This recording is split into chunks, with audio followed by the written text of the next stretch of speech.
এই রিজনিংটা সলভ আমরা দেখে নিই। দেখো এখানে এই 3 5 যদি 15 করি আর 5 দুগুণে 10 করি, তারপরে যদি আমরা অ্যাড করি তাহলে 25 হচ্ছে।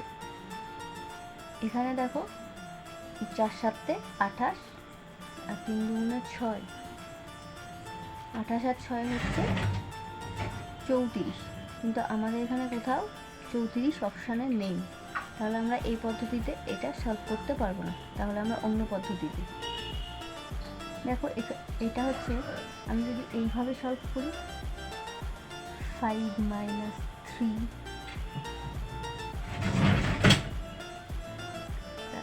5 - 2 এর হোল স্কোয়ার, তাহলে এটা কি হবে, তাহলে এটা 2 + 3 হোল স্কোয়ার হয়ে গেল, তাহলে 5 এর স্কোয়ার ইজিক্যাল টু 25। সেমভাবে এটাও যদি আমরা সলভ করি 7 - 2 প্লাস 3 - 2, এই টোটালটা হোল স্কোয়ার ইজিক্যাল টু 5 + 1 এর হোল স্কোয়ার ইজিক্যাল টু 6 এর হোল স্কোয়ার, তাহলে 6 6 36।